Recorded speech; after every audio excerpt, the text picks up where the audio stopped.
name is Haley. On my podcast, we talk about mental health. We talk about the generalization of human beings and notice things that we notice with humans. Today's topic is going to be about how I think people are losing empathy. We care about mental health until it becomes inconvenient to us, until it stops fitting into our box, if you will. I don't think it's from people being evil, but I do think that there's a lot of people who are overwhelmed. There's a lot of uncertainty going on in the world right now. I also do believe that social media has made it to where people are so desensitized and so detached from one another that we forget that we all exist with our own lives and feelings and experiences, and we won't allow, for example, our neighbor to be outside of this box that we have created for ourselves. You're not allowed to exist outside of that box without it being, the meaning of it being negative. Yeah, we gonna listen to that song. Needs to be like the anthem right now, dude. Online, people do post, oh, like, be kind. Mental health is so important. Advocating for all these things and to love one another and etc., etc. You get the idea. Empathy is something that I'm noticing to only be involved when it's convenient. Not at all times does it exist. It's only when it's convenient.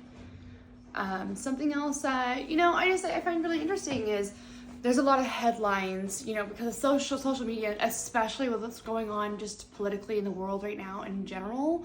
I think a lot of times we may not even realize we're doing it, but people are being reduced down to headlines or to comments or, things like that, or just what you see on the internet, right? Oh my God. The other part too, I wouldn't even argue is just an issue just online. It's in person. When you know someone in person and they're going through a rough time, some mental health issues are arising, but we only know of mental health in one area or to look like one thing. Oftentimes we forget that mental health has a spectrum. Depression has a spectrum. Trauma has a spectrum. Anxiety has a spectrum, right? Not one person fits into one box, we have to learn how to be more flexible with this, right? Because that's the reality of things. However, we don't do that. We do not do that. We expect every single person to fit into one specific box and leave it at that. And when they don't, well, they're just a bad person. Well, they're just off their rocker, or, there's some kind of negative innotation connected to that. And I don't think that's really fair. I don't think that people are given a fair opportunity or a fair chance. I've noticed a lot of people will ask for mental health to be aware of mental health, right? To be loving and to be kind to one another. But when it comes time to actually practice those things that they preach, they can't, they don't. It's very one-sided, if you will. It's very confusing. I think oftentimes that's where it comes into social media desensitizing people, is there's so much more interaction online as well than there is in person. And we see certain things online and it doesn't always match up with what you see in person, you know what I mean? So it makes it hard for the dots to connect, and to have that openness that you would otherwise have just in person without the social media painting a certain thing, or kind of like repeating things as well. Things are being repeated online instead of opened in more on the spectrum. Although I do think that yes, online there is more people trying to spread awareness of said spectrums, but it's not always like mainstream. And like, for example, in my personal life, right? I have gone to therapy for 8 years extensively. I have PTSD diagnosed. I have anxiety diagnosed. I also have major depressive disorder diagnosed. So I am very familiar with mental health. And I'd say that my therapy has allowed me to have the type of mindset and emotional capacity to be able to view the entire picture, but also zoom in on certain points and zoom back out. Zoom in and zoom out. It has taken a lot of time, a lot of practice, and and a lot of help for me to get to this point. And I think that's where I get frustrated with people, because I have people in my own personal life that pass judgment onto me for being able to see, oh, this person has trauma, oh, this person has anxiety, and they're reacting in such a way because of that. And I think a lot of people get mixed up with explanation and excuse. And when they hear, oh, well, this is because of trauma and anxiety, they think I'm just excusing the behavior. No, I'm simply explaining the behavior, right? It explains the reason of why they're doing what they're doing. Doesn't make it okay. At the end of the day, we are all responsible for our own traumas and our own anxieties and depression, and like resolving our mental health as much as possible. It's not fair that we have these mental illnesses or things that we're struggling with and we have to fix it and pick up the pieces, when more than likely someone else did something to us for that to happen to us, right? But that's just the reality of things.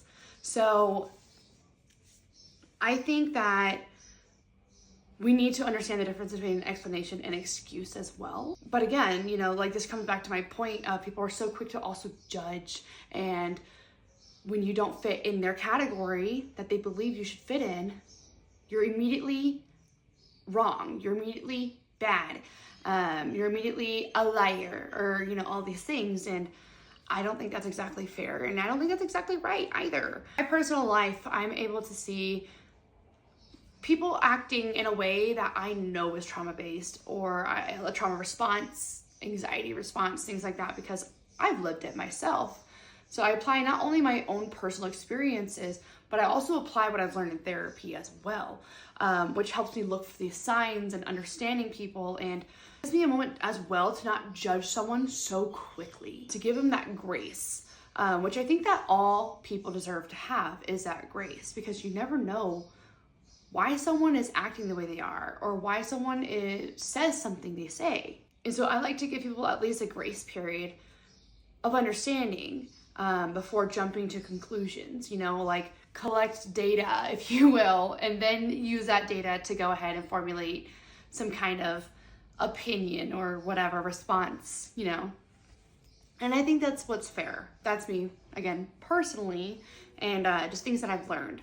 I just think that empathy should not be when it's convenient, and it should exist at all times. And there's a way to find a balance, and it exists. Balances exist everywhere. And there's a lot of gray in the world. There's not just simply black or white. There's a lot of gray. I do think that trauma makes people very complicated. They can make it very complicated. Anxiety can make people reactive. So things to understand about mental health is there's things that sometimes we don't even realize we're reacting in such a way, because that's just how our brains are wired to deal with certain situations to protect ourselves and what we've learned from our own experiences, right? Trauma can make someone shut down. It can make someone explode. It could make someone do something that you would never imagine doing yourself. I mean, hell, it can even make them react in a way that they don't expect of themselves either, that is not their core being, you know what I mean? It's just a reaction of protection, because that's what trauma is. Trauma remembers the bad things that happen to you, and your body will remember it. It goes into protective mode, survival mode, right? Fight or flight. Something that reminds you of said trauma. It could just be a scent. It could just be like a word. It could be a tone. It could be anything. Your body is ready to protect you from this trauma. So, and that protection could look like a multitude of different things. It could look like you're running. It could look like you're shutting down. You distance yourself. It could look like you get aggressive. It looks like you could start fighting people. You know, you yell until you get some actual help with your therapist, or a psychologist, things of the sort. You may not even realize you are doing something necessarily wrong. You may think that, okay, something's wrong, but I can't pin it, right? So, but it makes it so hard for you to understand and grasp the concept, especially if you've never been told about it before, and it's your first time understanding it about yourself, like especially like being more understanding as well to other people's backgrounds. I think in the United States, if you've grown up in the United States, for example, mental health first was stigmatized and you were called mentally unwell, unstable, crazy, if you had any kind of like depression, anxiety, trauma even, and trauma was believed to only be able to receive trauma if you were in the military for such a long time in America, right? And then we developed and grew as a nation in that area, and it's still learning. We are still learning, don't get me wrong, that mental health is so important to your physical health as well. And it's not a bad thing. It's a good thing to get this help and to become stabilized and calm and to be able to interact with others in such a way that you can even express yourself. Emotions are not bad, but it is how you go about these emotions that matter. So having that learning curve and how to be able to reciprocate them well and healthy, not just for the people around you, but for yourself as well, because quite frankly, you deserve peace. You deserve love. You deserve all the good things in life. That's where these things come into play. And other cultures, other countries do not see mental health the same way as America currently does. There's still the stigmatization. There's still, it being difficult to get inexpensive. It's still one of those things that it's frowned upon. We need to be more, again, open to these things, that not everything is just like America. I think that America can be very cushioned, and people expect that America's lives, like how Americans live, that's how it is in every country. That's how it is in every culture.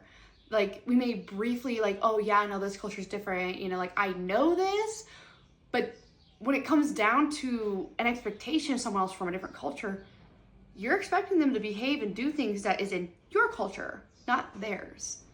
So that's where the closed-mindedness thing comes into play again, right? Something I'm noticing as well, is people are so supportive of mental health help until people start showing symptoms that affect other people.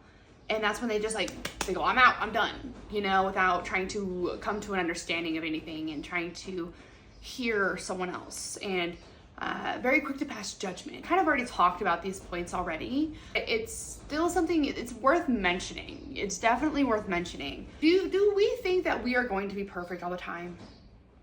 No, we don't. But if you do not expect yourself to be perfect, why would you expect someone else to be perfect? Why would you not expect that someone else makes mistakes, or that someone else can learn something new, no matter how big or small it is, right? Why are we not giving space to other people that we expect people to have for us? This is something that has kind of been racking my brain. It's just it comes down to a point where it feels very selfish, very selfish. We think often about just ourselves, but what happened to care about our neighbor? A lot of people will say, well, we want mental health help services for everybody. We want, free food for everybody. They'll go on these things, right? But when given an opportunity to practice what they've said, oh, do they do it? They don't do it. They don't do it. They don't do it at all. But what they do is they pass judgment, right? That seems counterintuitive to what they're saying they want for everyone. This is just what happens, and people consistently think about, well, me. But I swear I want it for all of us. It's not very human of us. What makes us different than animals is we have feelings. We can empathize and sympathize, understand each other. We be getting lost. We getting lost, friends. It's really easy to make someone a bad guy and to villainize someone when you don't understand them. Because it takes more work and effort to talk to someone, to listen to someone, to learn something new as well. So, look at what's happening with immigration right now.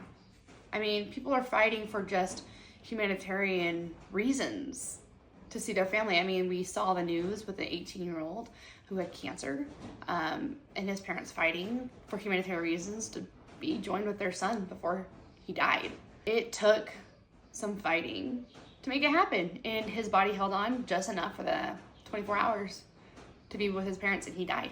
It's just a great example of, I read the comments on that, and people were just saying, well, you gotta do things the right way, you know, like there's a legal path for these things and da-da-da-da-da. That kind of drives me nuts because while sure, a legal path and all these things exist, why are we not looking at the fact that they did try to go the legal way with the visa? They tried.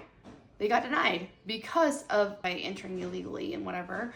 However, they were trying to be reunited with their son who had cancer and was actively dying. The fact that people couldn't see past that, you know, like they couldn't see that part.